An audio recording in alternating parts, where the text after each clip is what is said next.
Can you hear me?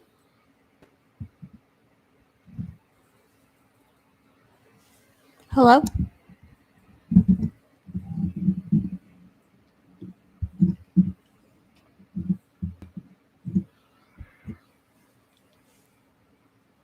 Am I like loud?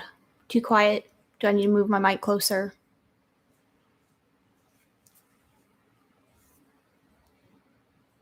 Okay.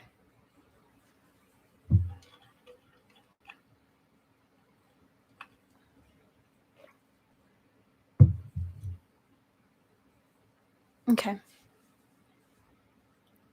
Ideally, I would like to wait for Tamika to join before we start talking. Did you read?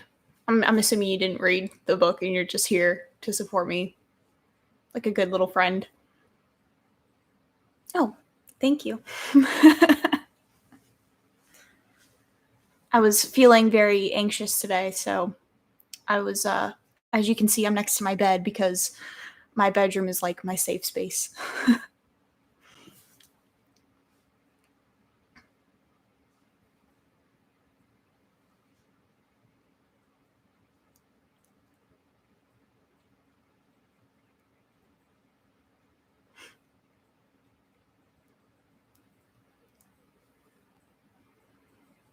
I guess it won't be too bad if we're the only ones. It's not going to be that nerve-wracking. I do not. I've heard that they're good, but I don't quite know.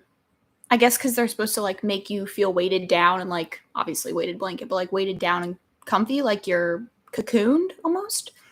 I briefly looked into getting one, but I haven't actually gotten one yet.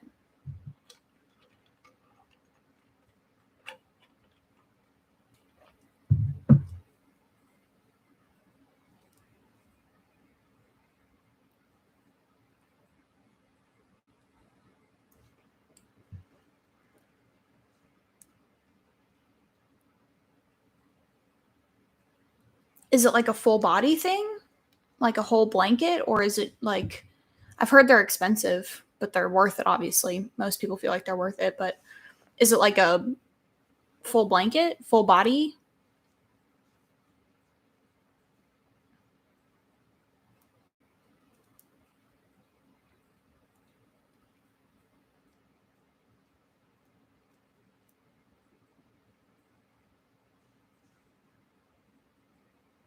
Got it.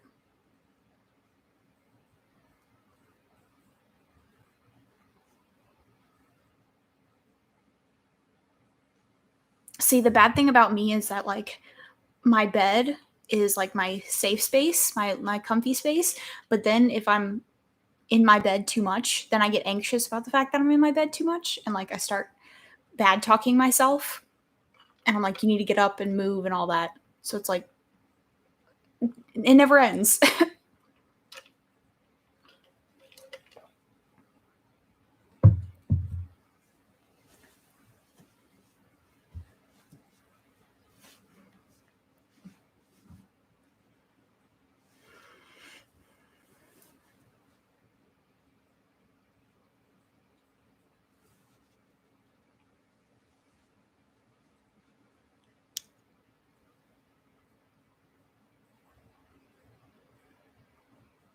Right.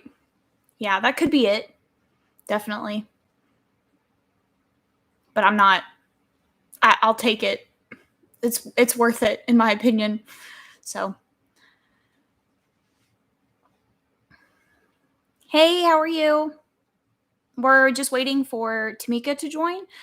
She is going to join in the comments because she was unable to make the live. So, like she said in her video, she's going to do from the comments until next year when she's kind of feels like she can come back. So, once she comes in, I'll wait about 10 more minutes. And then once she comes in, um, we'll get started. Did you read the book? Or are you just here to have some background noise or here to support?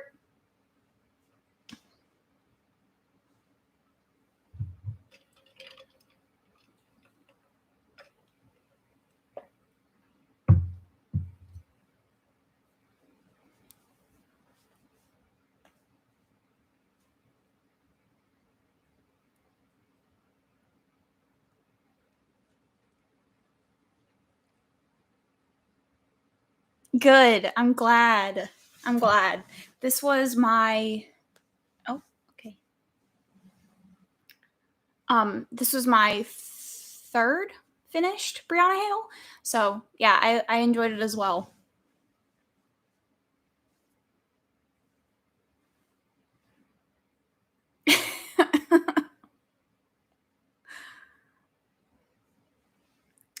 We gotta get you there. I have some other some other reads from her. I would recommend I think she has books, like from what I've read, that you could start with her with, but I wouldn't necessarily recommend her to like new romance readers unless you know what you're getting into, if that makes sense. Like if you know what in like dark is your lines and all that kind of stuff, then I would look into her backlist. But if you are new to dark romance or that whole like taboo kinks or anything like that, then maybe I would say stick to some of like her softer ones. And by softer, I mean one of them, and it's Ringmaster, which is good. It's a slow burn circus romance.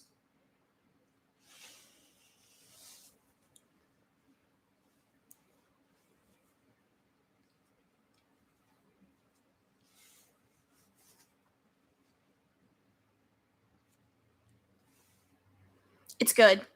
It is good. So basically, this young girl, in the beginning of the book, she is basically in this abusive household. I think she's 17 at the start of the book, and then nothing happens until she's 18. But she is in an abusive household with her dad. So, trigger warnings for that. But he basically rescues her from a situation where her dad is about to beat her in the woods, and he comes and saves her and takes her to the circus, and it's very sweet and cute, and it's definitely more on like the softer side of her books where there's like occasional trigger warnings but not as heavy as like some of her other ones. I definitely recommend reading Ringmaster if you are interested in the way it sounds. It's worth it. And it's not that long. It's only a couple hundred pages.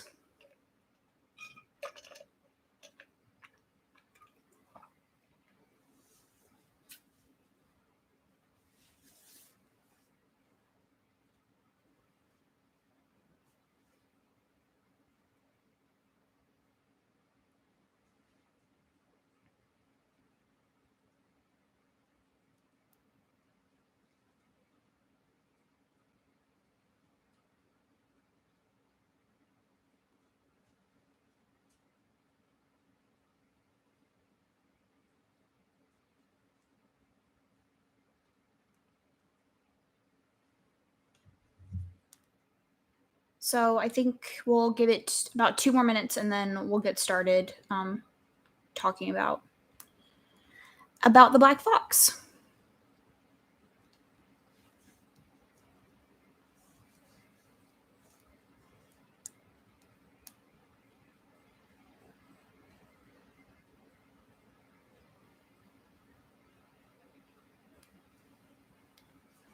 Books and Bees, what other Brianna Hale have you read?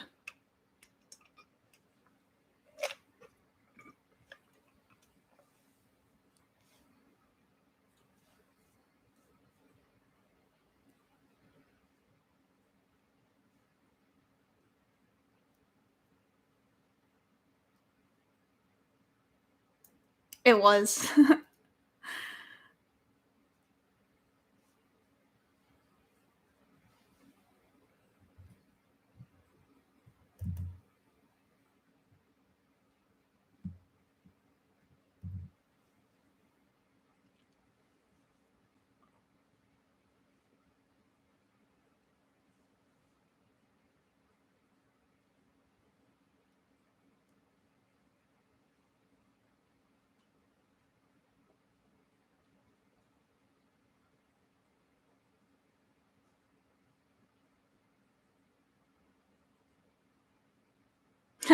What is it? Necromancer's Bride? Yeah, we're reading that next month, October. Is that next month? Yeah, we're reading that. How did you like Control Freak? Is that the one where she's like a dancer and it's like on audio? No, no, no, no. I can't remember which one is that. And they're like in France, and he's a actor. Which one am I thinking of?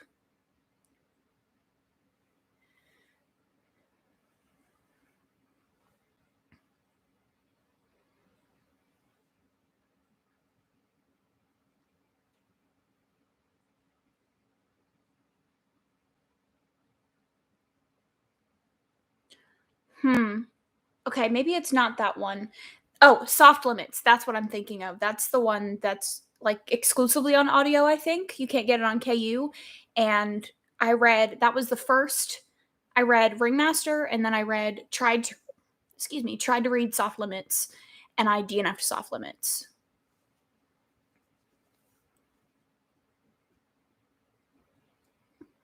I've heard such good things about Protege.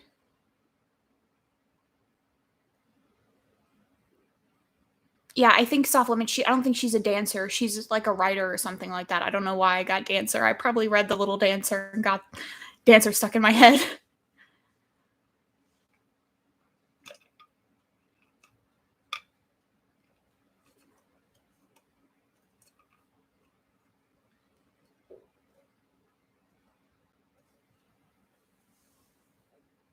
Yeah, I've heard that.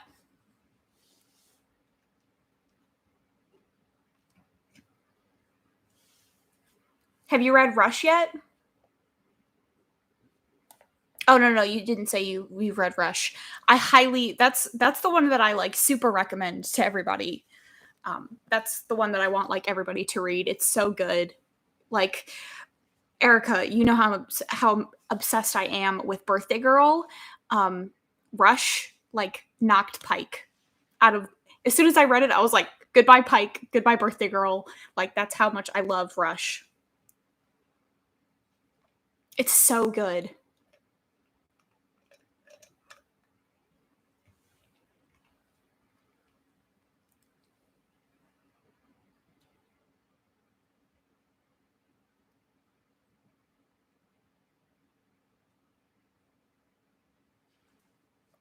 Oh my gosh, Birthday Girl.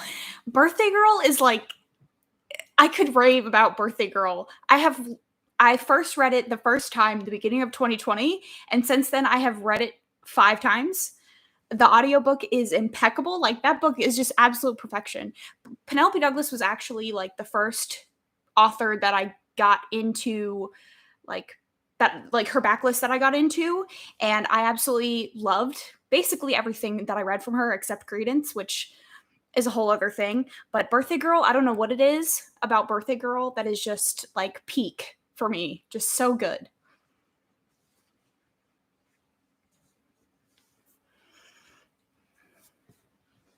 I think we're not reading Rush until next year, but because both of us have read it recently. I read it 2, 3 months ago. So we're reading it towards the end of our Brianna Hale journey. But I mean, of course, join the live show once you've read it and enjoyed it. I would love to hear your thoughts on it.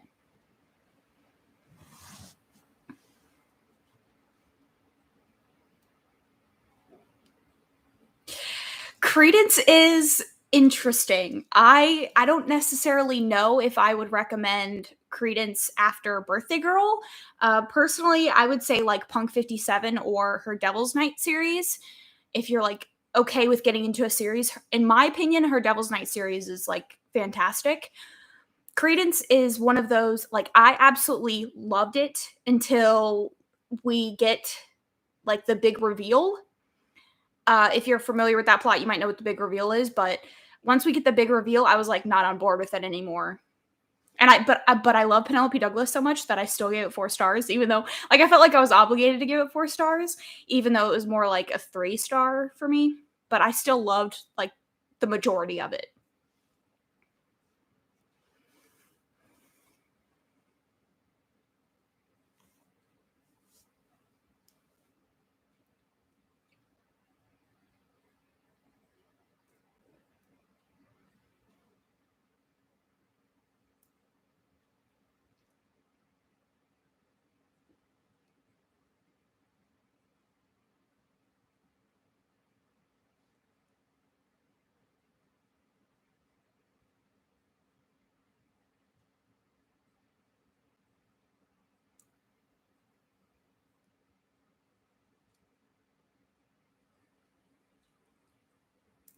Yeah, that's fair.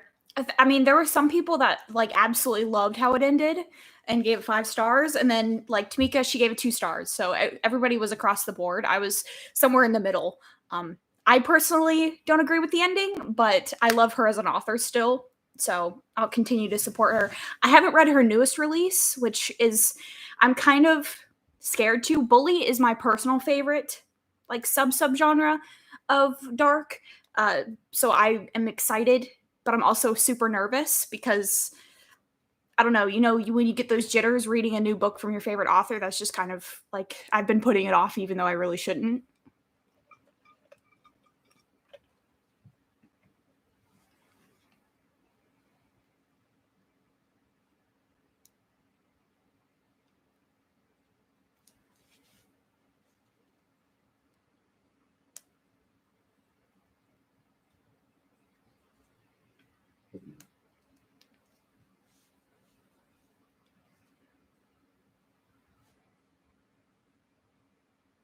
Okay.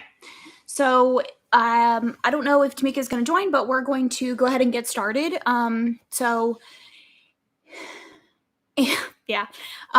So if you, the whole one person in here that didn't read it, but Erica. So anybody he is here that hasn't read this. This is basically about. It's a pretty short novella. It's only like 100 pages, and it's basically about Zacharias and Lolita. And Zacharias is married to her mother, and she comes back from boarding school. She's 18 in this, but there is cheating, and she comes back into like to live with them in Spain, and immediately she dislikes Zacharias, but she has this infatuation with this figure in her village called the Black Fox. He, busts well-known criminals and he brings them to light, but he has disappeared and no one really has known, like no one knows where he went or anything like that. And so you are seeing her reaction to the Black Fox when he mysteriously makes a comeback, and then her reaction to Zacharias, who is now her stepfather. And it's fantastic. I ended up giving it 4 stars. So I felt like, oh, I know the like atmosphere of this was impeccable. Like I felt like I was walking down in a villa. Like it felt great. And when he talks about how he starts a vineyard, I could just picture it in my head. It was just perfection. I definitely agree. I think it made it like a million times better. And it was so well written. But I felt like it needed to be a little bit longer.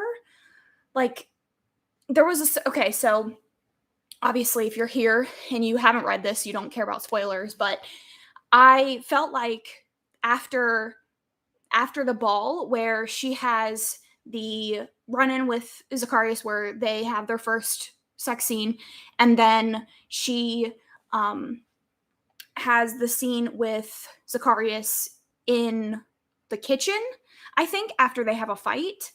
um the very next scene that you see them together, she is like defeating her mother, right? Because her mom is like cursed or possessed or whatever. And I felt like that transition was a little rushed to get to the end because we'd had like 60 to 70% of the book was the build up to it of them, will they, won't they, of her and Zacharias, and then her and Black Fox. And then I felt like once once Brianna Hale wanted to start wrapping up the story and to make it, give them the happily ever after, she rushed it a little bit. And that's kind of why I gave it 4 instead of 5, but that was really my only complaint. I mean, you kind of I guess my large complaint was that I feel like it should have been longer for the amount of plot that was there. Like I feel like I loved the relationship and it was written well, but yeah, right. It needed better.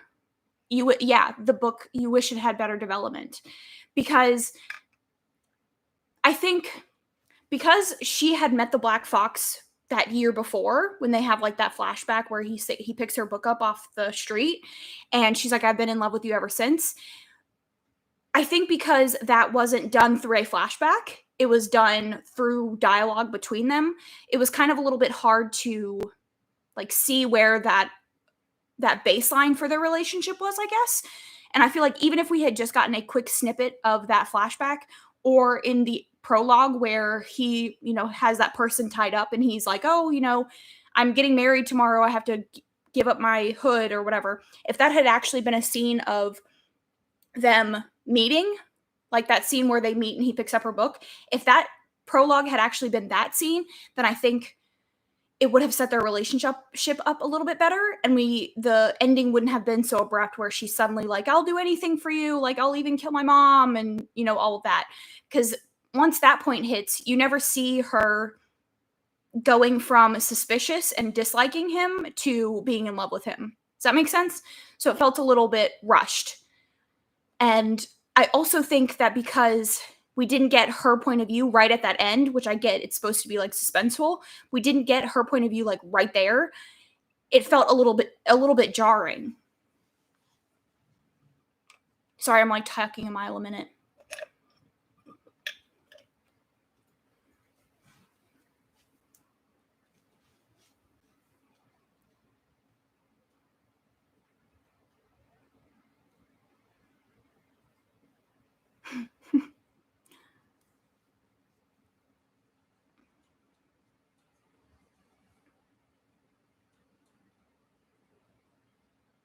It was really fun. It almost like, because in that beginning scene when he does the Z over top of the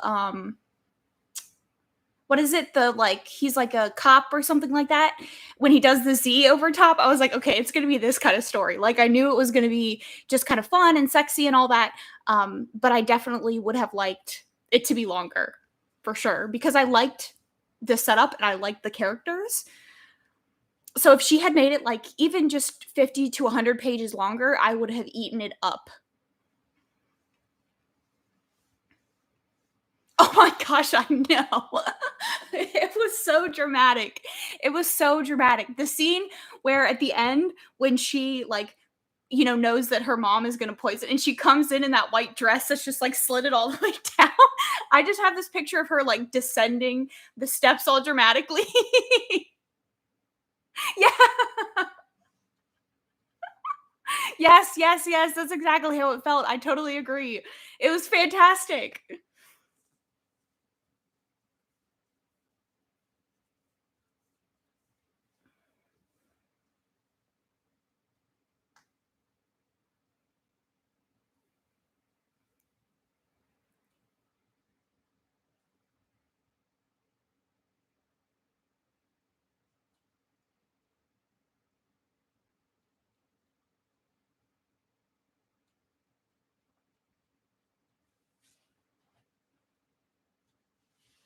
Right.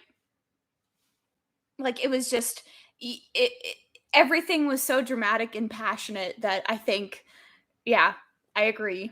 Because every scene that they have together and everything is just so much bigger, like, so much more dramatic than it would be.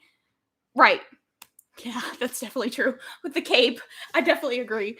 I didn't know I needed it, but I got it and I needed it.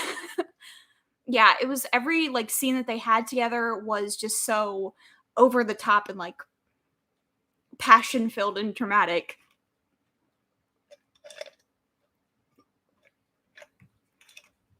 So what did you end up rating it?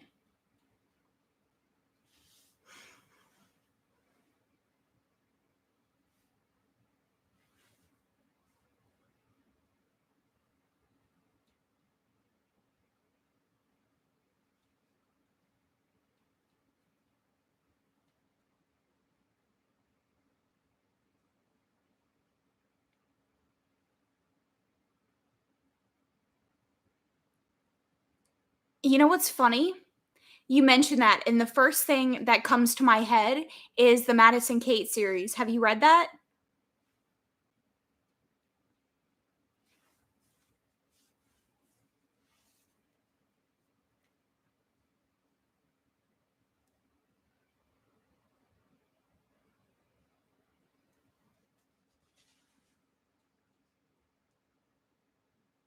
Oh, So it's basically so I don't know if you've heard of it or not, but it's about this. No, not really, but it's like very campy, but also very self-aware. So a like it's a 4-book series, but it's new adult, and it's a reverse harem, and um the main girl, Madison Kate, is like the definition of not like other girls. And it's like very stereotypical scenes that you would see like in a new adult romance, and it's so dramatic and so exaggerated and so over the top, but it's like very very self-aware, like it makes jokes about itself. It's so perfect. It's definitely one of those books where you have to go in kind of not thinking that it's anything serious, and you'll enjoy the hell out of it. I gave the first one 3 stars, but after that it was like 4 star, 4 star, 4 star. It was so good.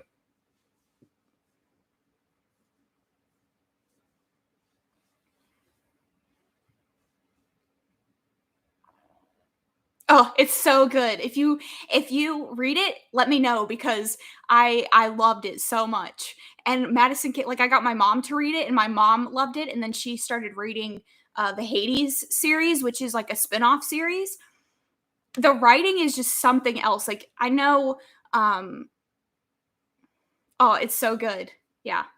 I highly recommend. But go in knowing that it's campy and it's dramatic, and like it's just all of that, and it's fantastic. Like it's not taking itself seriously, and the writing is like surprisingly good.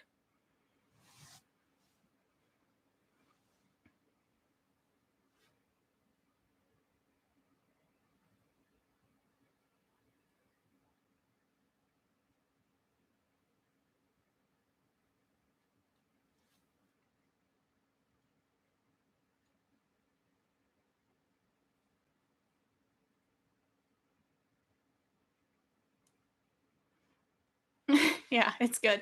So what did you end up rating Black Fox if you rate your books?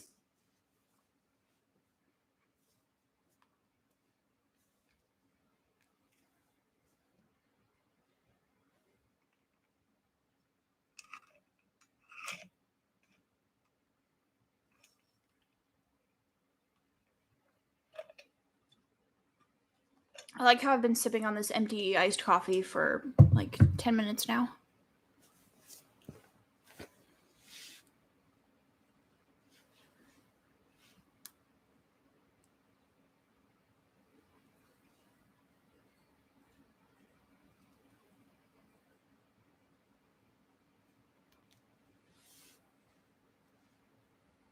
Oh, I said, have you rated it? Or what did you rate the Black Fox if you rate your books? Because I know some people don't give star ratings.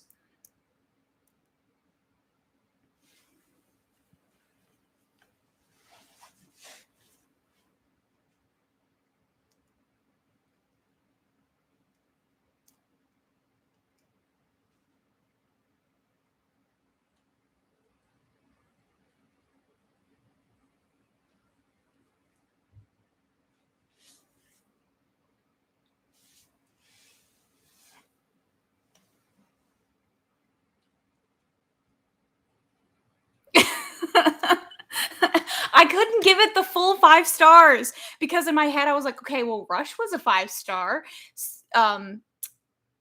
Ringmaster was a 5 star. It just had that little thing, inside where you're like, just can't give it 5 star. But it was like a 4.75. It was so good. Yeah, it was. I was reading it like I was in my bed reading it. I was like, this is just so great. Like I was enjoying myself so much.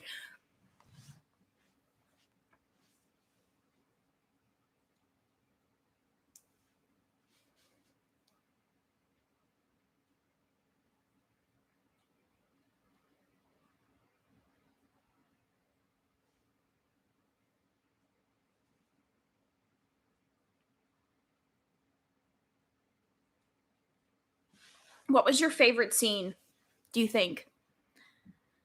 I think my favorite scene was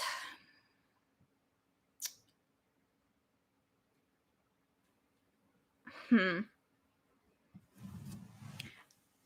I think my favorite scene was after the Black Fox and her have their first time, and he comes back or she comes back to the house and he corners her in, I think, where is it? He like corners her in the kitchen or like maybe her bedroom or something like that. I don't remember where. And this was the thing that got me. If you watched like soap operas, yeah. Yeah, it was the same way. But I get that way with like all Brianna Hale because I'm just so excited to read her books. But with like soap operas, when you as the reader know that something's going on, and you're like, "Why are you so dumb that you don't see that this is going on?" That's how I felt the whole time about Lolita. I was like, "Why is she? How can you not tell? Like he's literally calling you the same nicknames. You're calling him the same names. Like how can you not tell it's the same person?" So that it was like just that kind of feeling just makes you smile.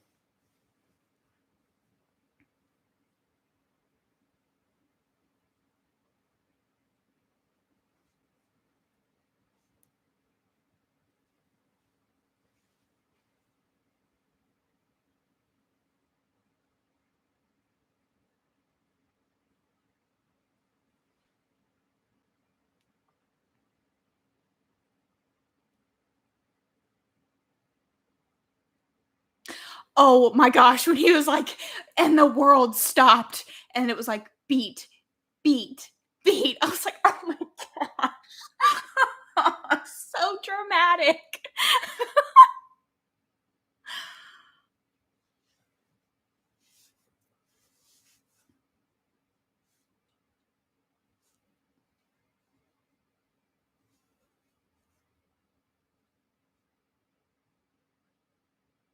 Oh girl. The first one? Which one? The first one when he was like, you showed up late? Oh, that scene. As soon as I read that scene, I was like, okay, this is gonna be a good book. Oh my gosh. I know. I was like, "Woo!"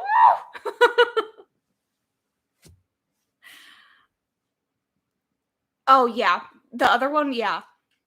When he, like, takes his when he are you talking about when he takes his mask off and comes back and blindfolds her?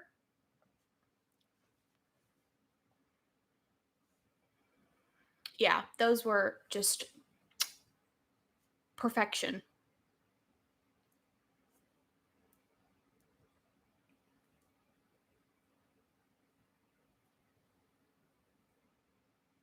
What I think was really funny was when, they're in the kitchen. This is, like, the scene right before she, like, comes down the stairs in the big dress, and he's, giving giving her the digits, and, she, like, puts her hand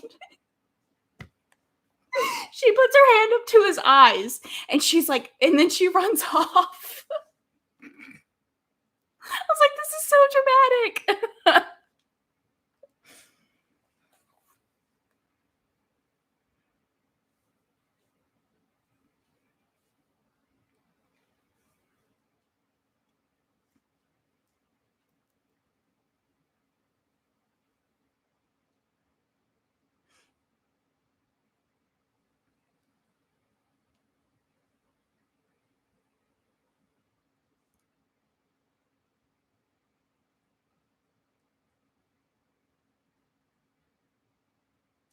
Yeah. Yeah.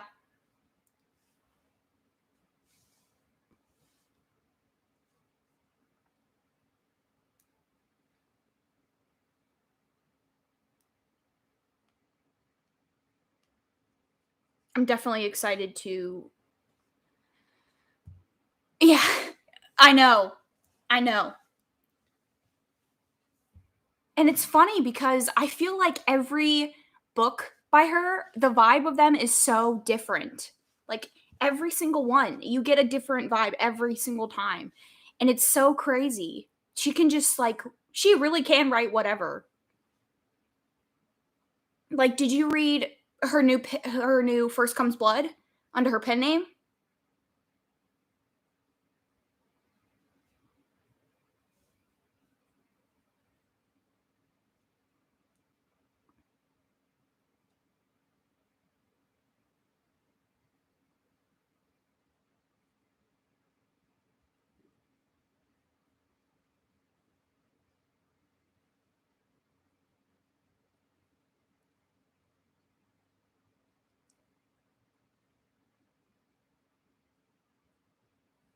Yeah.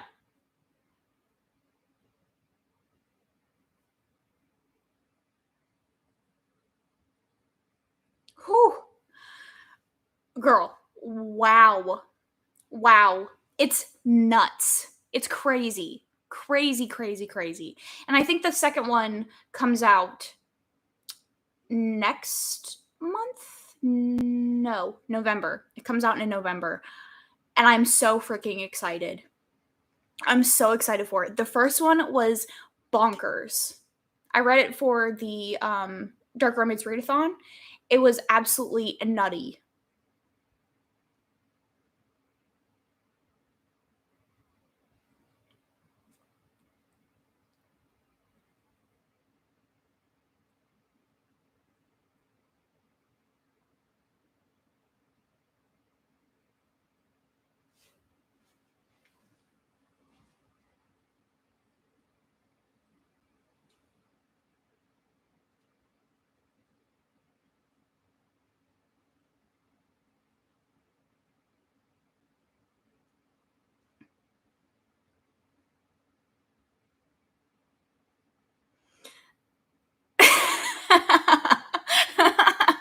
I you okay, okay.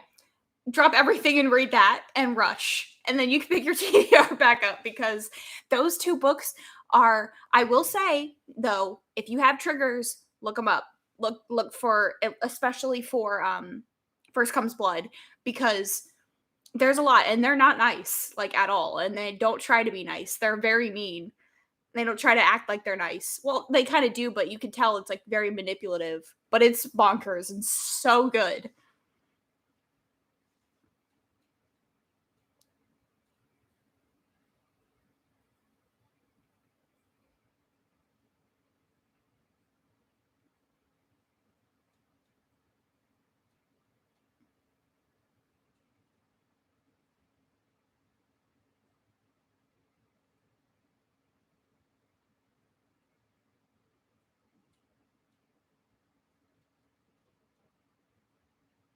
Okay.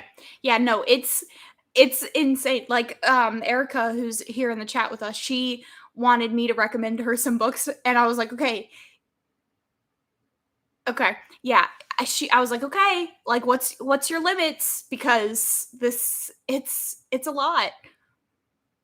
That one especially is a lot, but I want everybody to read it because it's so crazy and just I'm very excited for what she puts out under her pen name.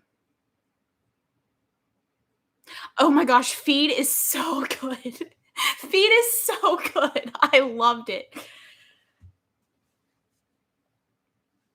Wait, you mean to tell me you read a book, Erica? You mean to tell me that one of my recommendations got you out of your 9 month reading slump? Is that what you're telling me? Don't boost my ego too much.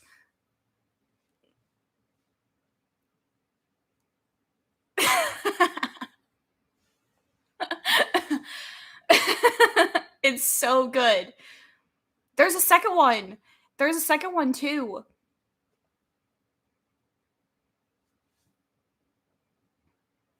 I think it's a gargoyle, if I'm not incorrect.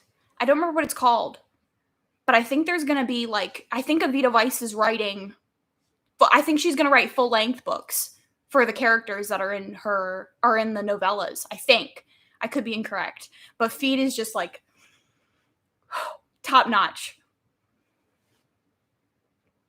I don't know if the second one is out yet.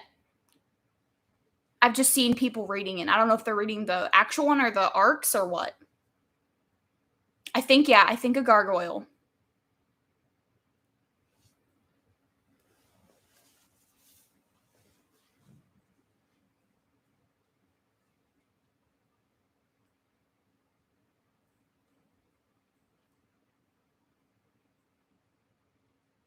Yes. Yes. Have you read Feed by Vita Weiss? It's a novella.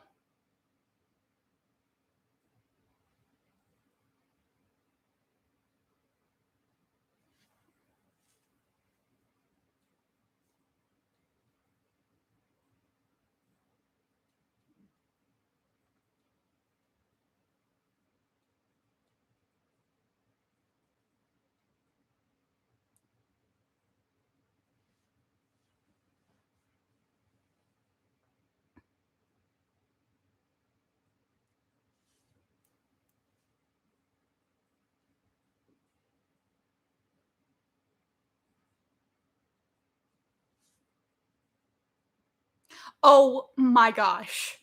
Oh my gosh. Okay, we'll add that to your TBR too. I haven't let me look up the second one and see if it's out because once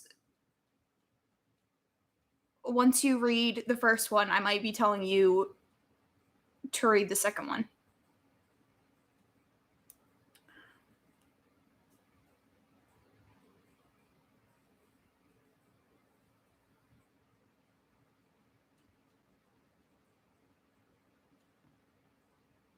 The series is called Fangs with Benefits.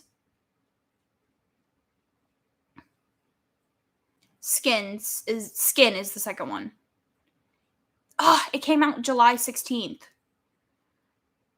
Yeah, I'm gonna have to read that.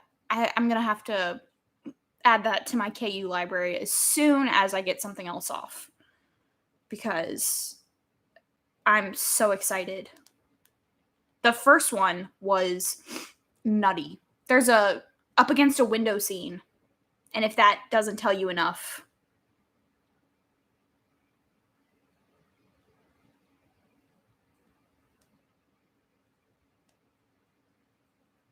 dang, my KU is full, so I can't add it now. But I will definitely let y'all know how I feel about the second one.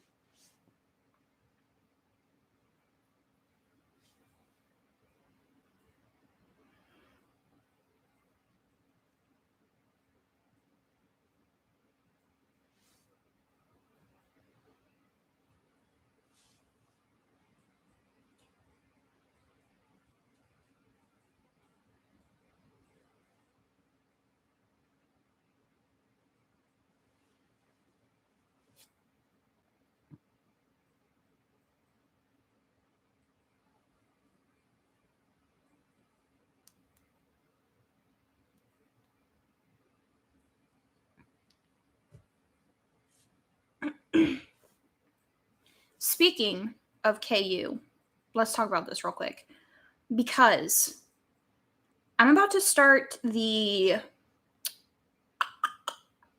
um Sophie Lark's series. The not the Brutal Birthright, the Kingmaker series. Have you read that Books and Bees? Have you read any of the books of that series? I'm about to start The Air, that's what it's called.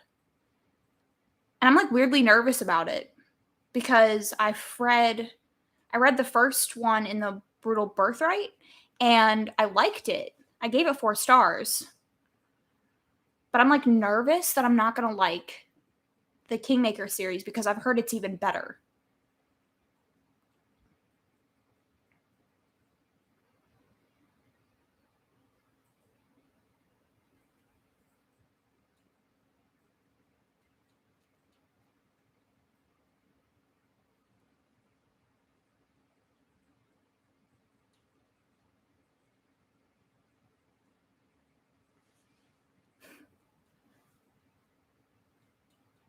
Did you like the second one? Because I was talking to Naima from Naima's Reads. Brutal Prince. Oh, the second one? I don't remember. I don't know what it's called either. But I was talking to Naima, and she said that you don't necessarily have to read the Brutal Birthright series, that you can go right into the Kingmaker. But I don't know if I should. Because I've heard the Kingmaker series is way better. Letitia, okay. Am I pronouncing that right? Letitia?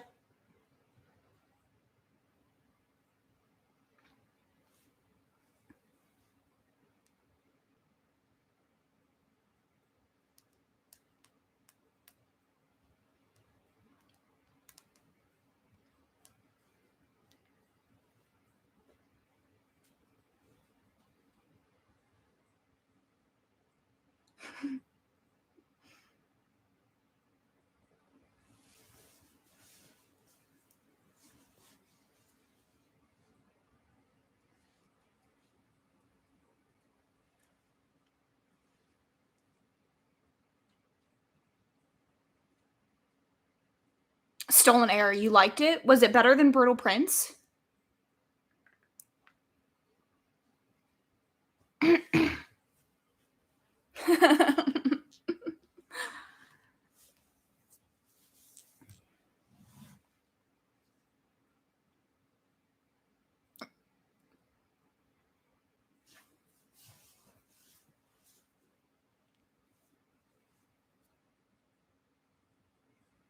Okay.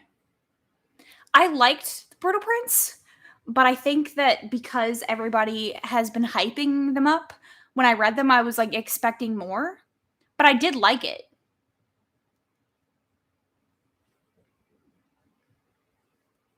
It wasn't just like as mind blowing as I feel like my expectations were set to, you know?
This is the kind of energy I need for all of my live shows. I was like super nervous about this one.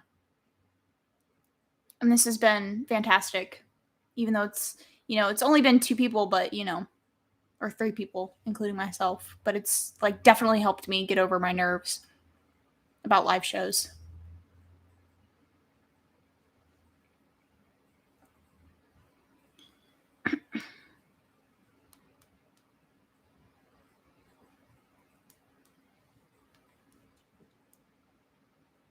True.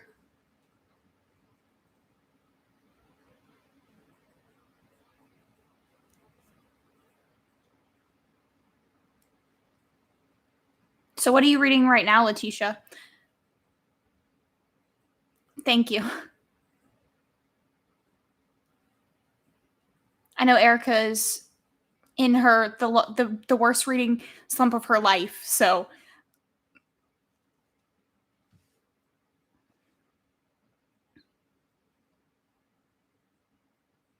thanks.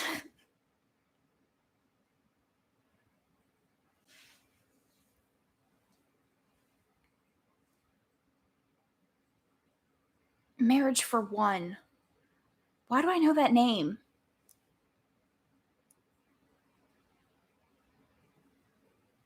Oh my gosh, was that good? I'm so nervous about reading It Happened One Summer. I'm so nervous. What is Marriage for One? Let me look it up and then I'll show you Erica. I feel like I started it when I first started my YouTube channel. You loved it? Good. Like everybody, oh, yes, yes, yes, yes. Erica, this is the cover. I think I started it and I didn't finish it for some reason.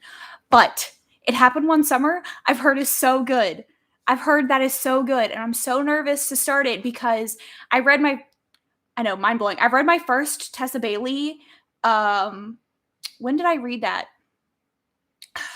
Like a couple months ago, and it made me cry. I read Love Her or Lose Her. It made me cry. I was so emotionally connected to Dom that I like that never happens to me. I rarely ever cry. And I'm so nervous about reading It Happened One Summer, but I've heard it's really good. See, I'm very like put off by illustrated covers. So it was never really like something that I thought about picking up, but everybody raves about how good her books are. So I was like, okay, let's pick one up. And I picked up just the one that like made me lose my mind.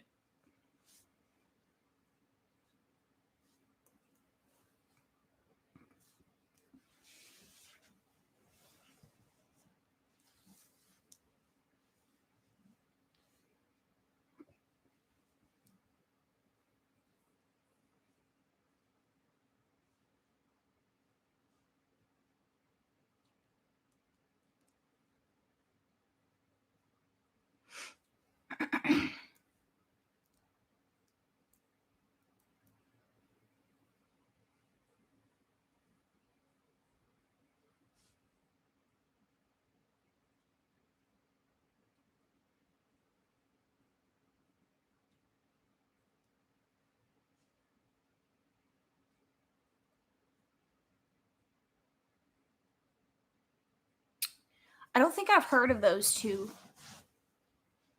I think I really only have heard of her Tools of Engagement series.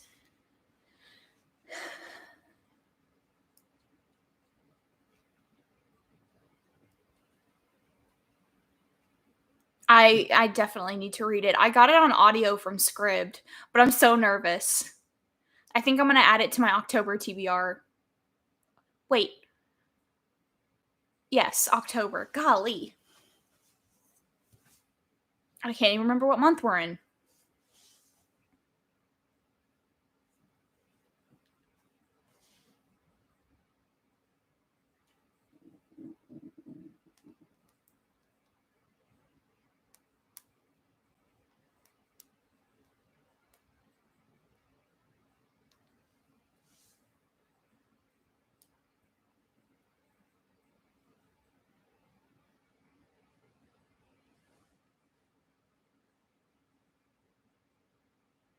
Captivated.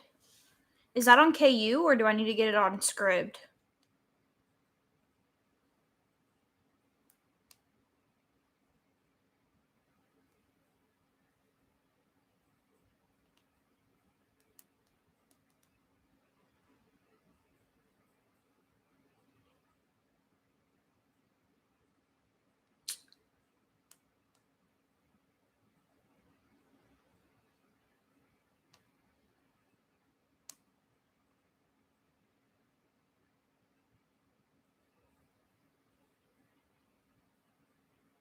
Hmm. Let's see if it's on. If I can get it from my library.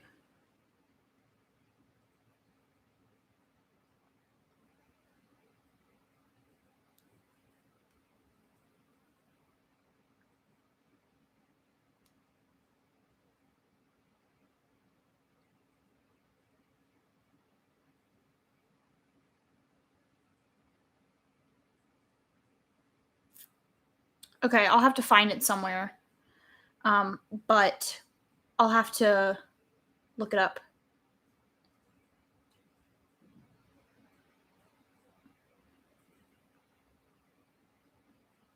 Really? That's kind of what shocked me. And that's why I feel like illustrated covers are not like a good trend that's happening right now. Does Captivated have an illustrated cover? Yeah, I don't.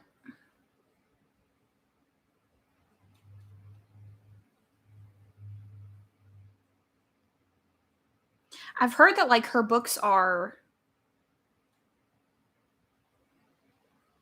on the steamier side, and like Love Her Lose Her was. Yeah, I'm not. I'll have to find it somewhere to see if I can get a hold of it.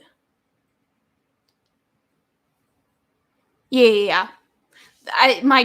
My like trains of thoughts did not connect, and I meant to say that like that's why it surprised me that she has illustrated covers because I've heard that her books as an author are on the steamier side.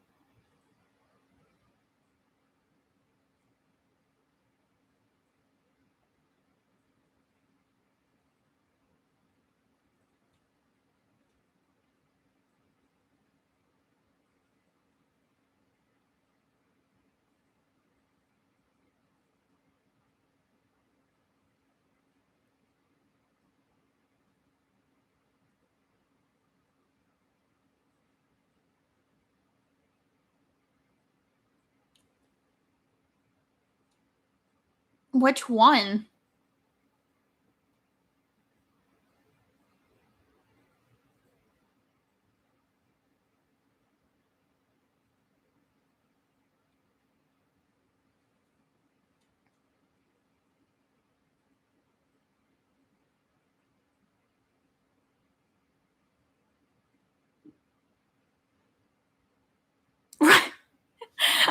hey, you know, I'm not going to yuck anybody's yum, but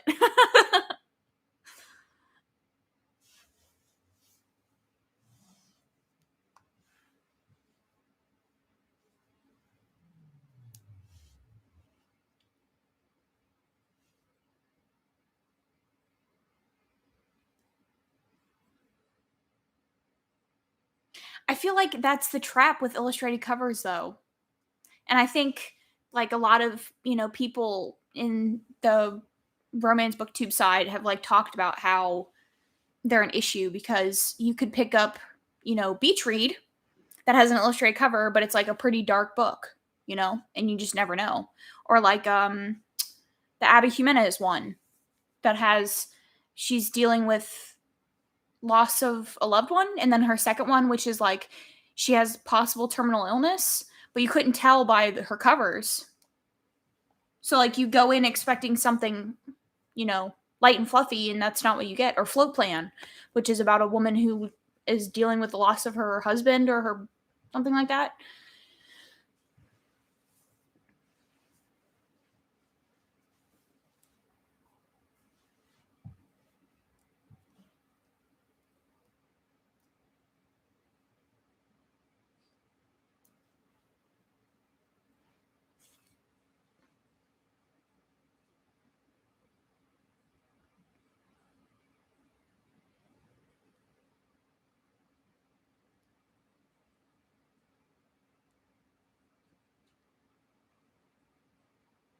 Right.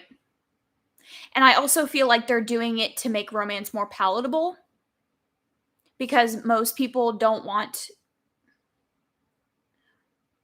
Right. Right. And I think it's because most readers who want to read romance are ashamed to walk around with like the clinch covers. So they wanted to make romance sell more, so they added like the illustrated covers to make it so that people wouldn't feel so ashamed of what they're reading, which is so dumb because you should be reading what you want to read and there should be no shame with what you're reading. Just because the cover looks like this, with the dude on the front, a real dude, doesn't mean that it's any better or worse than an illustrated cover with some fake people on it. I will say something that has come along with an illustrated cover is like the really gorgeous colors. There's something about like the pastel colors that come along, like the yellows that look like this, or like the blues that I really like. Like this, the way the spines look. Like I would like if we kept like the old covers, but like had the spines be a really pretty color because they look fantastic on shelves. But you shouldn't have to change the way your books look. Like you look at a fantasy book, okay? So take for example, right, right, because there could be a shirtless guy on the cover of like an this the less like fade to black books.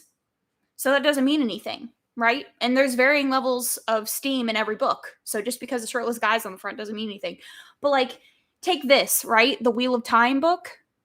There are like fantasy book covers that have like shirtless people on them, or okay, City of Bones, a fantasy book with a shirtless guy on it. But because it's fantasy, people don't care that the covers are cheesy or that they have like shirtless people on them because it's fantasy. But romance, you put a shirtless guy on the cover, or or two people like in an embrace, and suddenly, it says something about the fact that you're carrying around porn in your purse or whatever.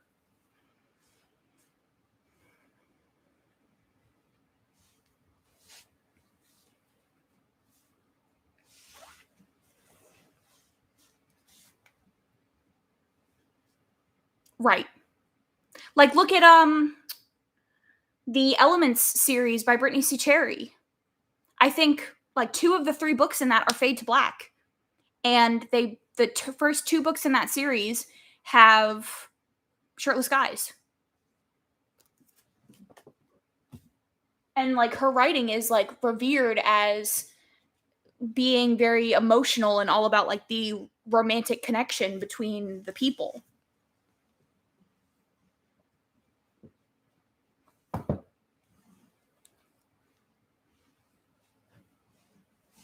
And like, let's ignore the fact that literally every single book you read, it doesn't matter if it's YA or if it's adult or if it's fantasy or it's sci-fi, they all have a romance subplot.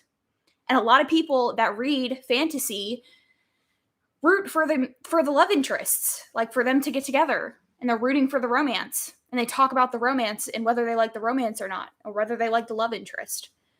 But because it's a fantasy, it's like okay for them to enjoy the romance in that because it's not the main plot.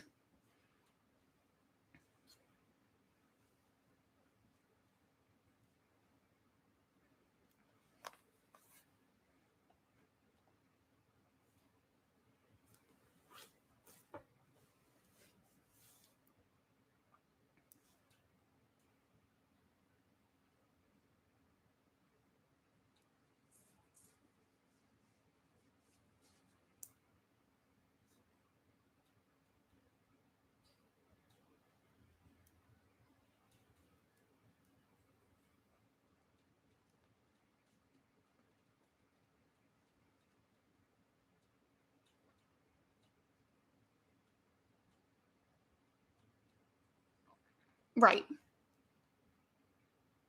Right. Because for some reason reading about people's lives is less than reading about a fantasy world or people in space. Makes no sense. But, it is what it is. That just means that we'll get to enjoy it and we all have, stuff that connects us. True. That is definitely true. That is definitely true. And it's critiqued way, way more than a fantasy.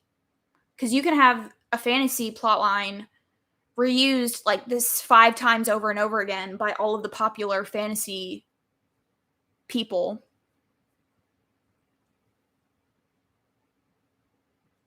That is such a dumb, like to imply that in order to be a reader, you have to read or enjoy classics is so dumb to me. It makes no sense. Oh, it's so hard. It is so hard. Because you're never going to please everybody.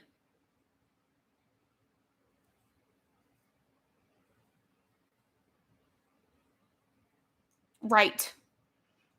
Like, why do I need to read a book that has no relation to my life now? Like, what is that teaching me? Like, why do I need to read Pride and Prejudice or Sense and Sensibilities or Wuthering Heights? And what is that going to teach me about? Nothing. It's a bunch of rich people in Victorian England sitting in a parlor talking smack about each other. Like, why do I need to read that in school? What is that doing for me? What's that teaching me?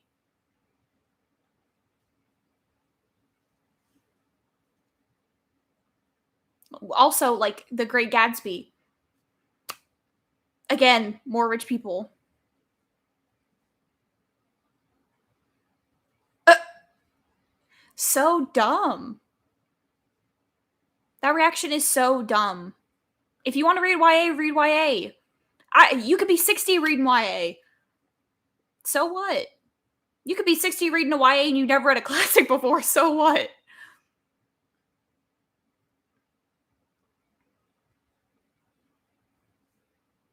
People like are very harsh on people about hobbies. It's very weird to me.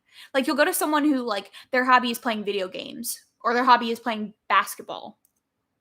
You don't critique them for what video game they play or like what sports they play. But if you don't read the right kind of books, you're not a real reader. You're not reading literature.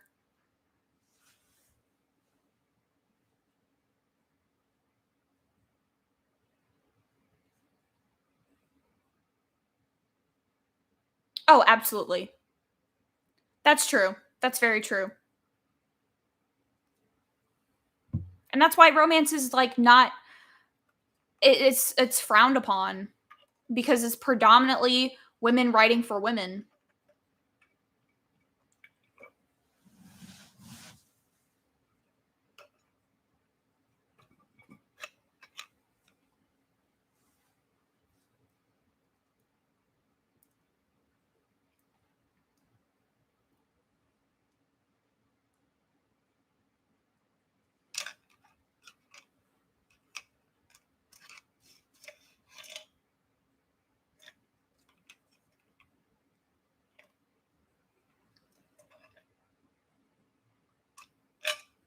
Oh my gosh, I had this conversation with my boss the other day because our receptionist brought in um like pumpkin spice creamer for our coffee, and my boss was like, "Oh, so we're basic now?" I'm like, "What is so basic about liking a flavor of creamer or like a flavor of syrup? Why is that like a bad thing?" I don't get that. Like what about what about liking pumpkin spice is so bad? I don't get it.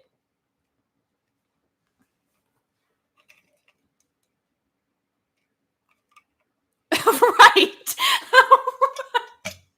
So when I put up my Christmas lights, you better call me basic.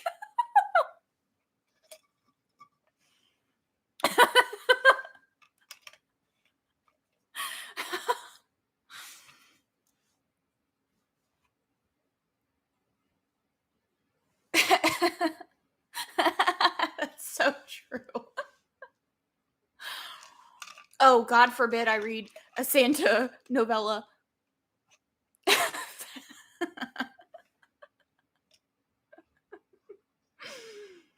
Oh, I talk about as I'm drinking from a Starbucks cup. I must be so basic.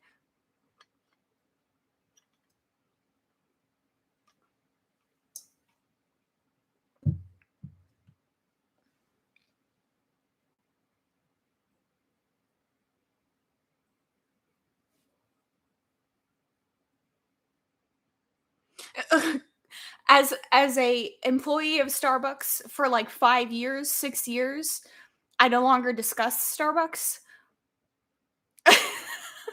Oh my god. The chai tea lattes are like impeccable, honestly. I have spent the remainder of my life attempting to replicate.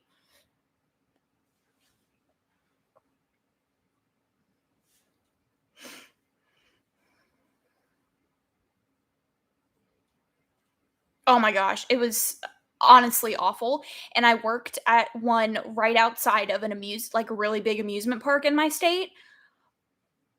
Horrendous, and we didn't have a drive-through, it was just like a walk up, like a cafe one. Awful. Awful.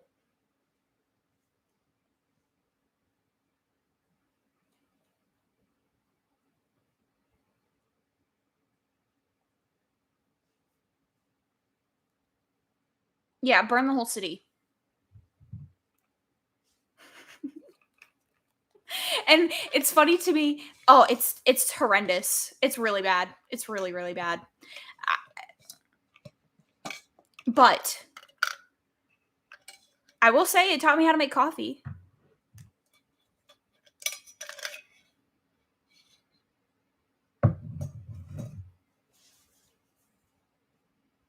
Oh, absolutely.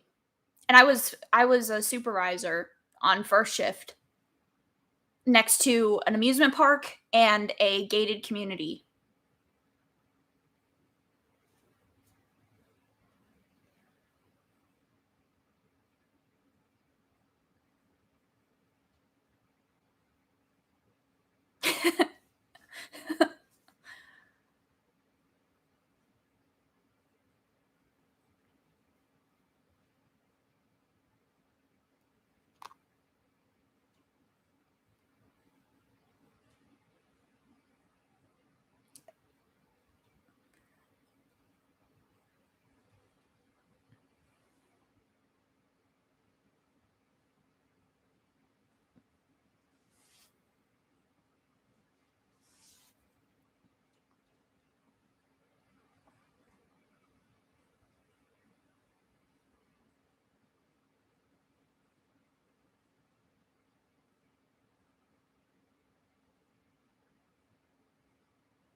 At least you know it.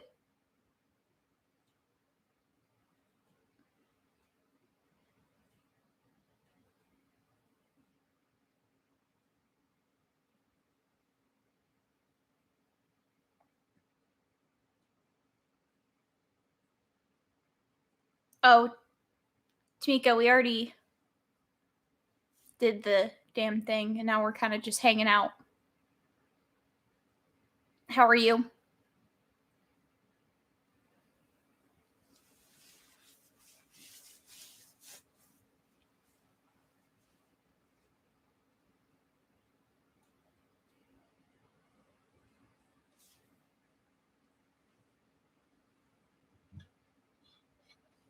Oh, it's okay. It's fine. We can change it to 8 going forward if you need to. It's not a big deal. I know 7 on a Friday is kind of weird.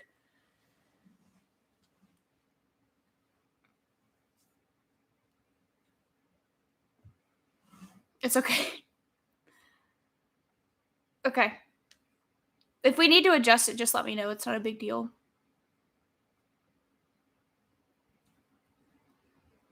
It's okay.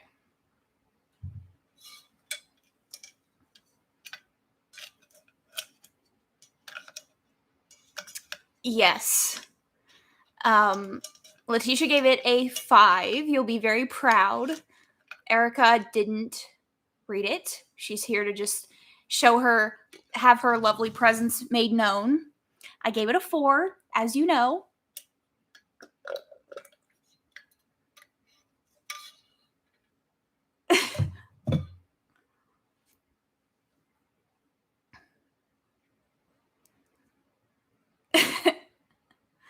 Your second reread? Because I know your Goodreads review said you gave it a 4.5 originally, and then you bumped it to a 5 at some point.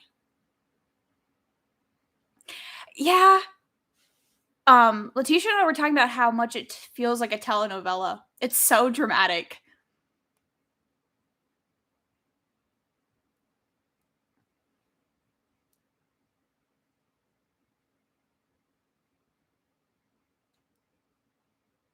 Well, hopefully the vibes are immaculate.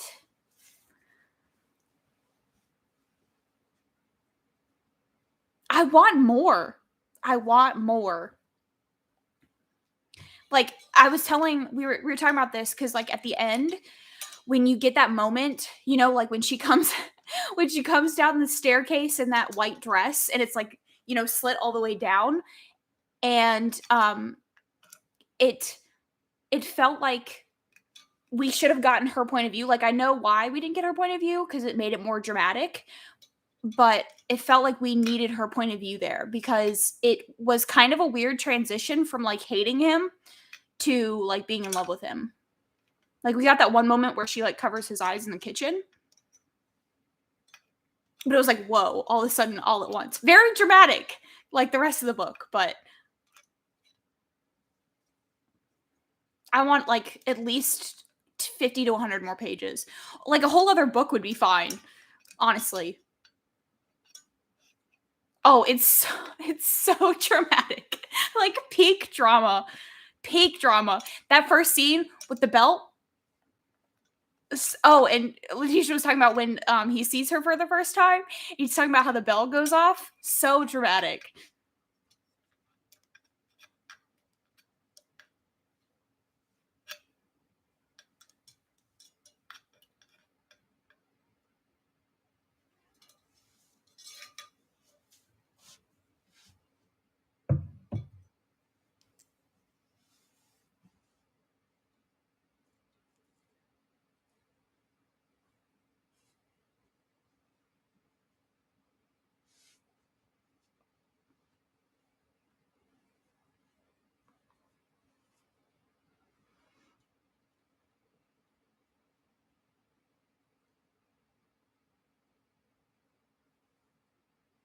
Yeah, me too. Me too.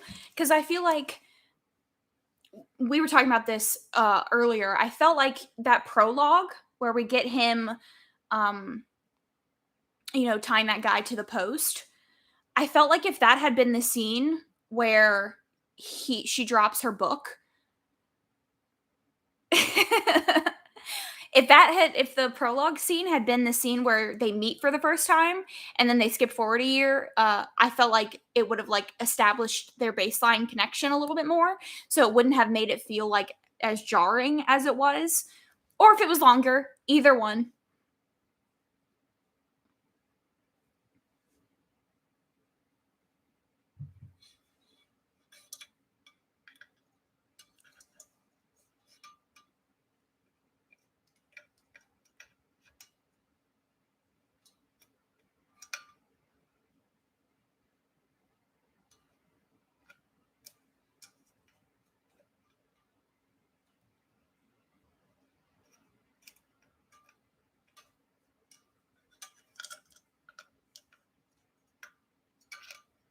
Now that I'm thinking about it, I said my favorite scene was the first belt scene, but I think my favorite scene is when she comes down in the white dress and she holds his sword to his neck. I think that's my favorite scene.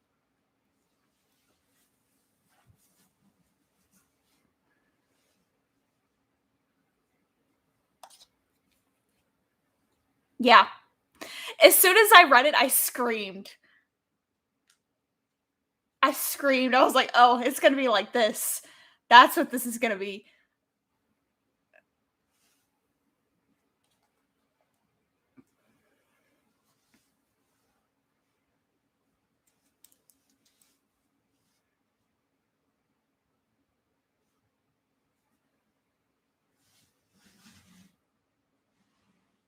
Yeah. I'm not changing my opinions. Yeah. It was a fantastic way to start, I think. So, so good.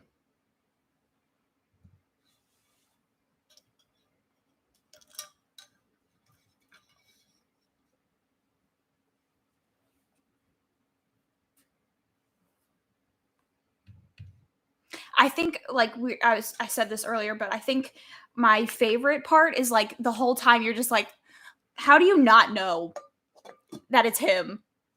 Like when you read like um the Cinderella stories where it's just like the mask covering and you're like, how do you not know? How do you not figure it out? He's calling you the same name. Like you guys are doing the same scenes over again. How do you not know? It just makes it so dramatic.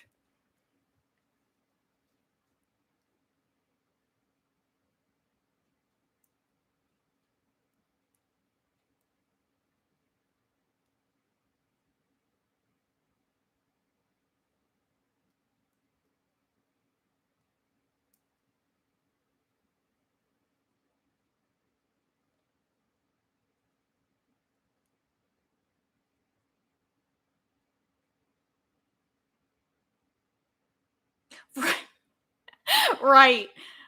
Absolutely. He looks the exact same. How can you not tell just because his eyes are covered? How can you not tell it's the same person? It's not like he has a voice changer.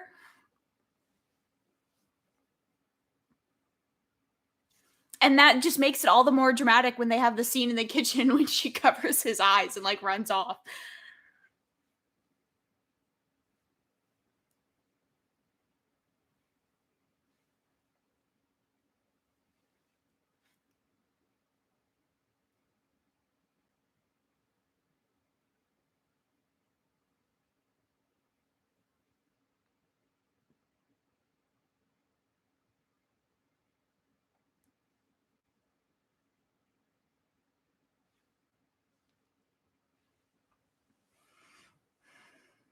So are you guys excited for Necromancer's Bride next month?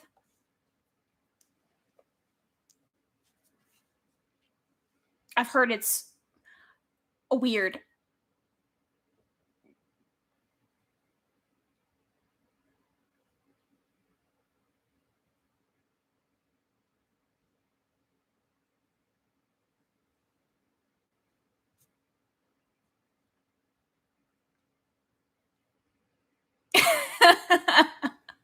Yeah, I was watching this was forever ago. I think it was like beginning of last year. I was watching Riley Marie talk about she read that book and she was like, this is freaking weird.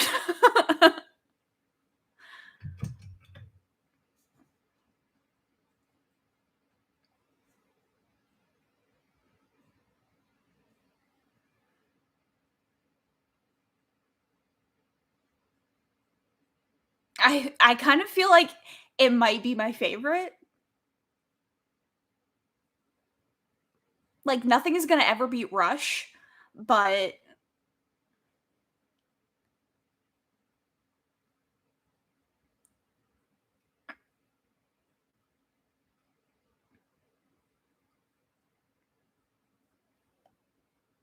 I'm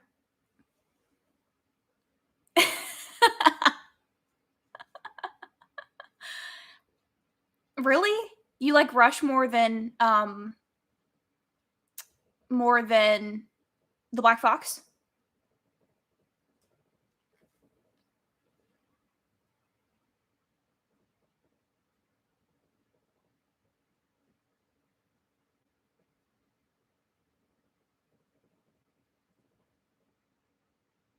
Rush is so good. So, so good. Like, honestly, honestly, this is like was when we were talking about doing this, it was like kind of my concern was the fact that I started with like her best book because I could see like the full potential. Like that book made me cry at points because their romance is so beautiful. Their relationship is so beautiful that I was like, I wonder if I wonder if it was like the best idea to start with this one because I could see like the full potential of what she can do. And then obviously read First Comes Blood, which is just like on a whole other planet.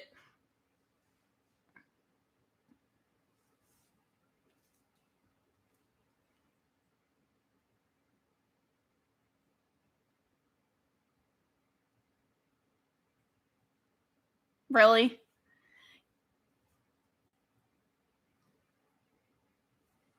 I definitely am excited to see what she's gonna do.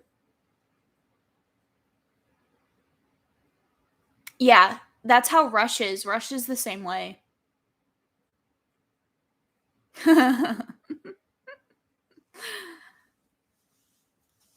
I think she's gonna go bonkers. Have you started the arc for the second book yet? Because didn't the arcs just drop yesterday?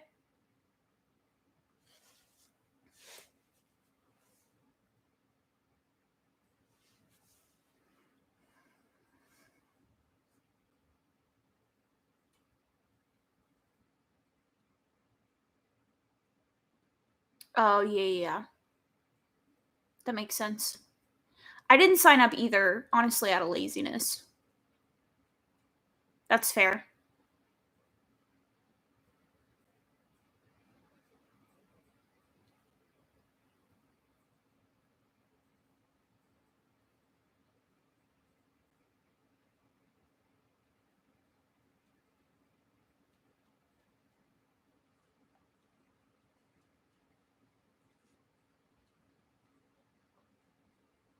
How's he doing if you don't mind talking about it?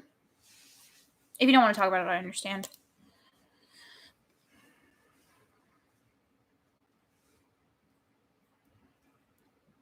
Good.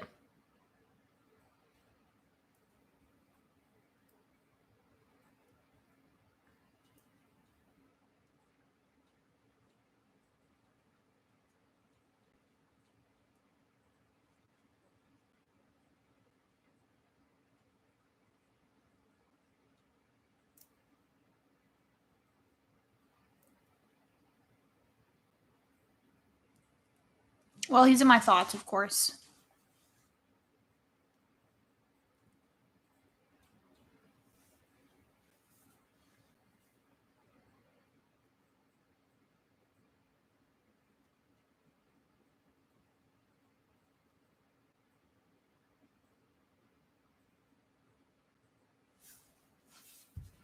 Me too. So, onto something lighter. Both of you rank where the Black Fox is on all of the books that you've read by her. Letitia, I know you said you've only read, a couple, 4 or 5.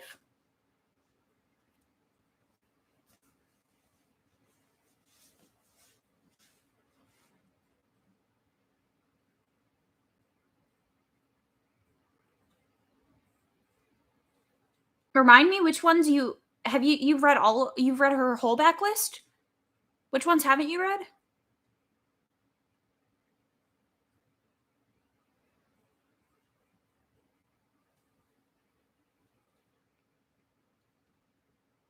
Second.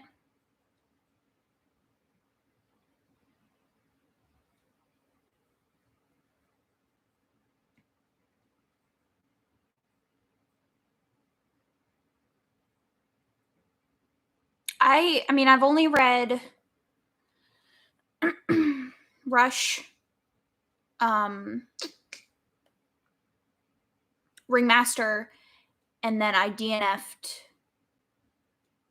Soft Limits, and it doesn't beat Rush or Ringmaster for me. And then, of course, I've read under her pen name, but are those the only three I've read?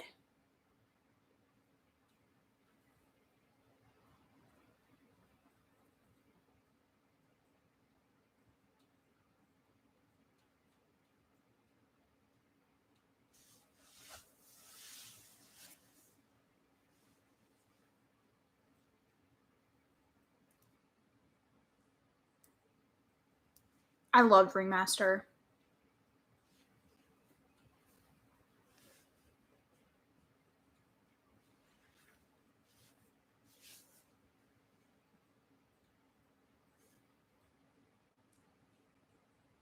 So, what's your number one, Letitia?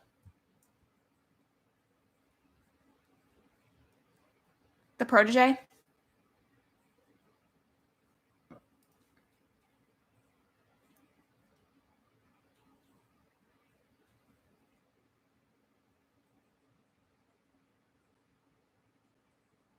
They are. Yeah. You definitely, like, that's why you need to read her pen name. Because it's bonkers. I think that's like what excited me most about reading her backlist. Yeah. Rush, Protege, Come to Daddy, Black Fox. I think I'm most excited to get to. Yeah.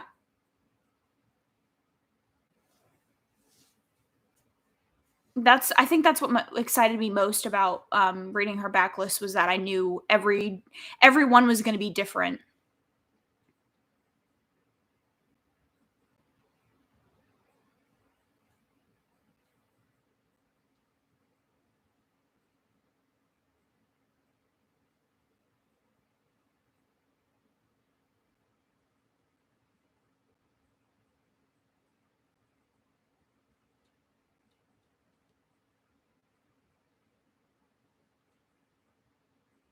Yeah. One we won't even talk about. Which you didn't read that one, did you?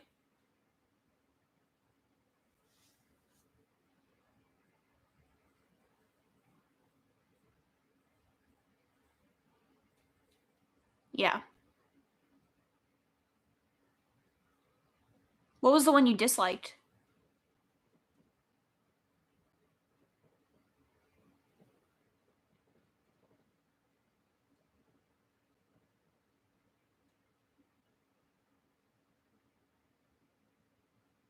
Why?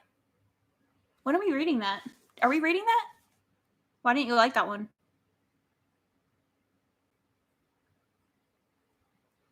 Oh. Okay, bye, Erica. Thank you for coming.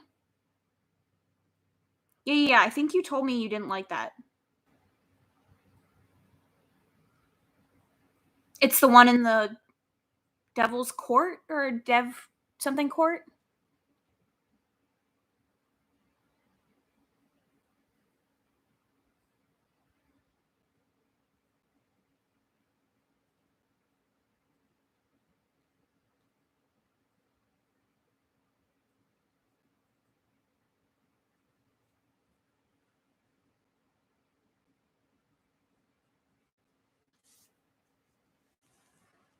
I think, yeah, I'm most excited about the Protege and Come to Daddy.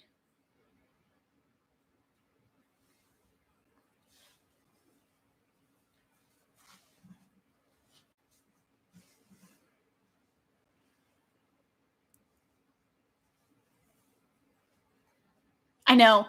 I'm so excited about it.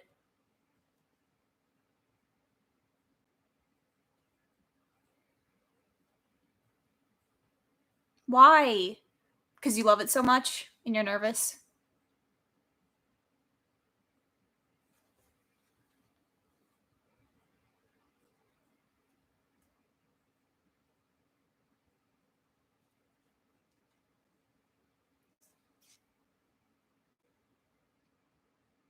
Yeah.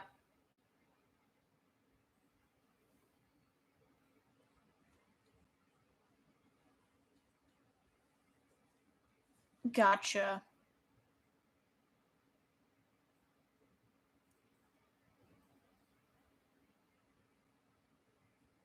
Has she said how many's gonna be in the First Comes Blood series yet?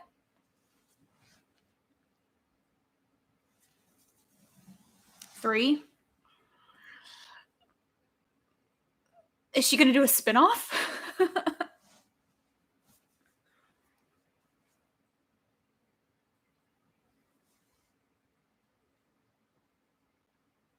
I can already tell 3 is not gonna be enough for me. I want, like, a whole series.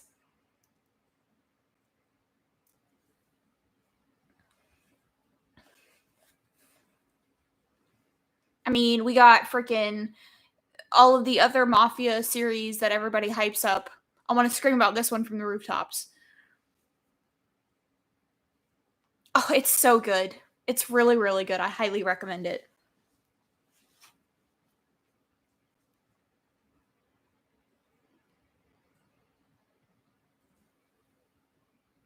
I need to start my collection.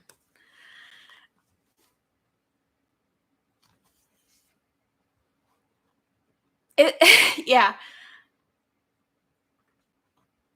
The entire time you're reading it, you're just like, "What am I reading? What is going on, and why am I liking it so much? And how is it this bonkers?"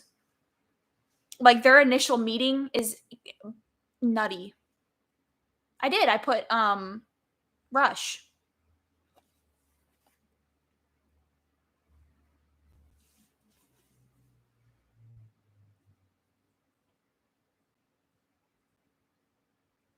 It was, like, one of my first books up there.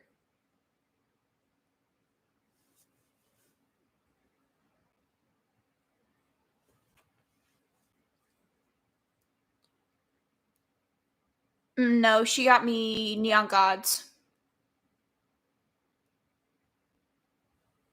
Oh, yeah, I added, like, a bunch of books to the list even though I didn't want you guys to actually get me anything. Now it's just, like, a list for myself, but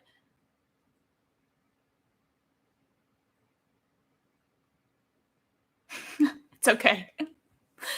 It's fine, it's fine. I didn't want anything, like, I seriously didn't want anything. Izzy practically bullied me into making a list, so I made one, and then I was like, "Please don't get me anything."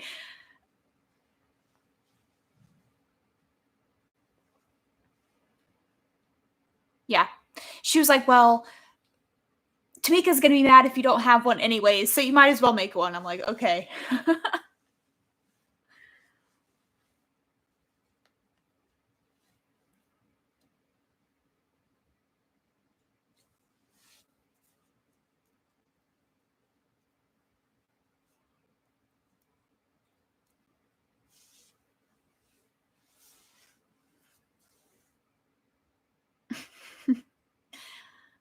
I didn't even have one because I don't really do birthdays like that, so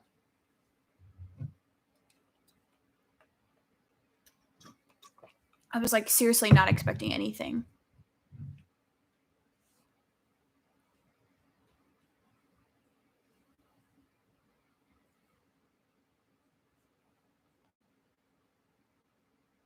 Well, thanks. I appreciate it. Mine is double texting. So if I'm double texting you, I wish I was a Pike birthday girl, but that's really the only kind of birthday girl I wish I was. I am not. I am not.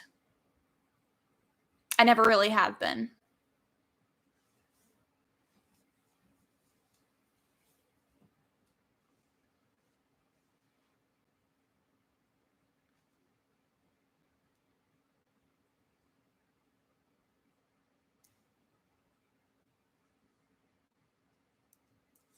Yeah, my love language is literally texting you a million times, even if you don't respond, just to know for like, so you know that I'm thinking about you. I'm sure they do. I am sure they do.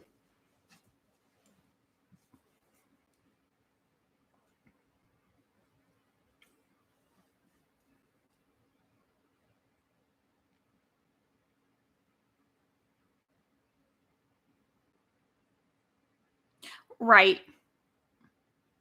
Exactly. They weren't, like, ever a thing that I got when I was a kid because we just didn't have the money, so it was never really anything. It always felt like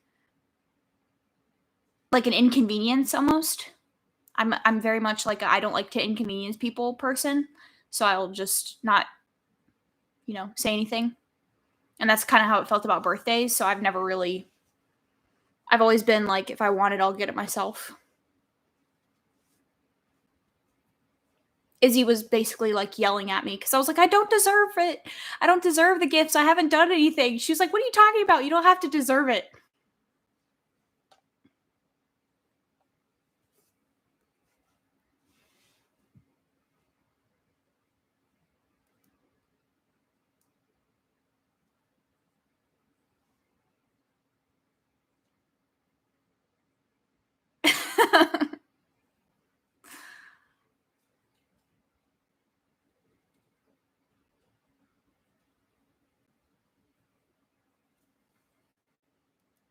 Oh, I'm sorry to hear that, Letitia.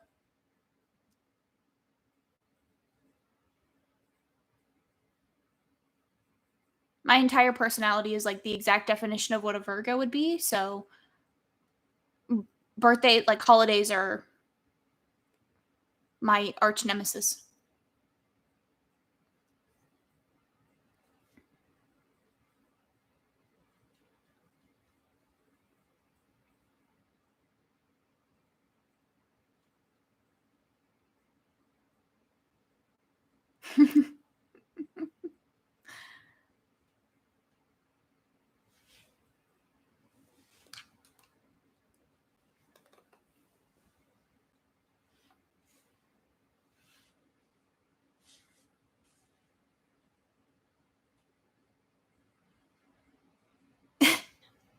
I'm not like I don't know a whole lot of other people's signs. I just know my own because it's become like a huge like astrology has become like a huge thing, and I didn't even realize how closely aligned I was with my own sign. Now everything I see that's like Virgo, I'm like, yep, that's me. Yeah, I didn't know mine for the longest time. Honestly, I didn't even know it until I got on Instagram.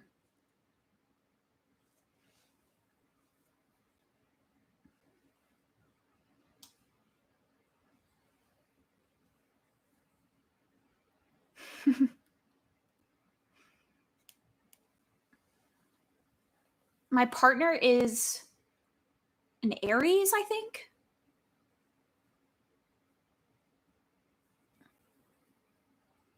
Well, I mean,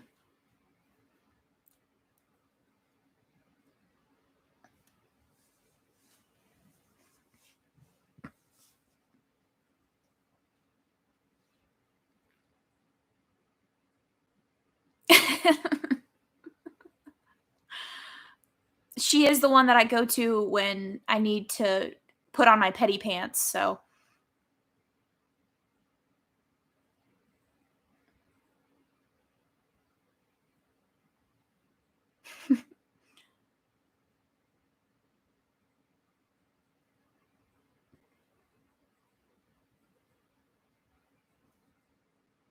I don't know about that, about Virgos.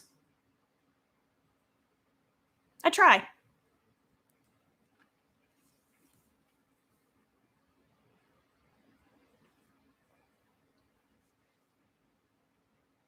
Oh, then you missed the whole complaining session we had about illustrated covers and covers with men on them and the stigma and all that. You missed that whole rant session.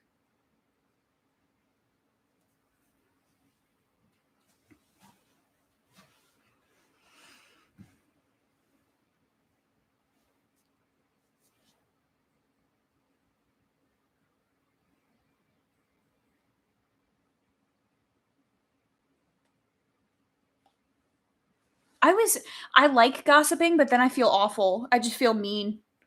Like I feel bad about myself. Like, oh man, I shouldn't have said that.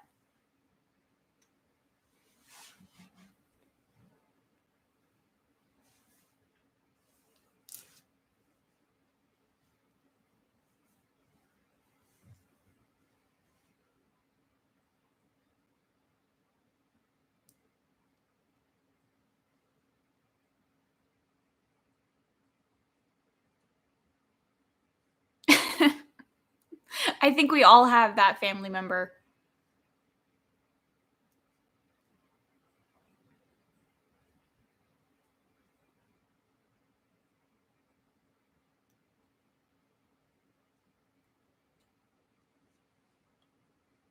That's my grandma.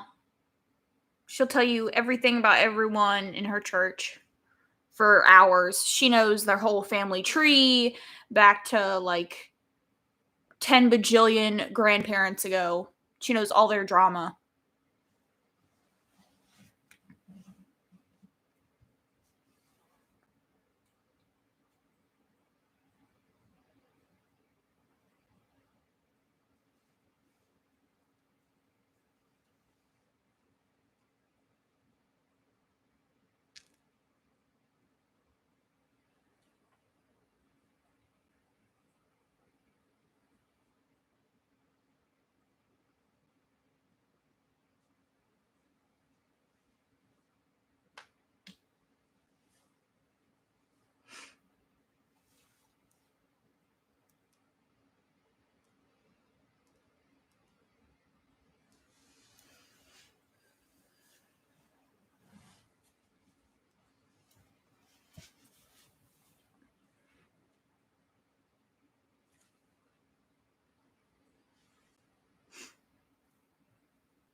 All right, ladies, I think that is it for the night.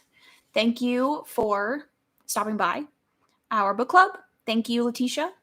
I'm happy you were able to make it, Tamika. And we'll see you next month for Necromancer's Bride on October, the second Friday of October. What is it? The 8th. And I hope you enjoy it, and I'm excited to hear y'all's thoughts next month. Thanks so much for joining me. And you guys made my first live stream very, very nice, and thanks so much. You guys have a good night, and I will catch you guys later. Night.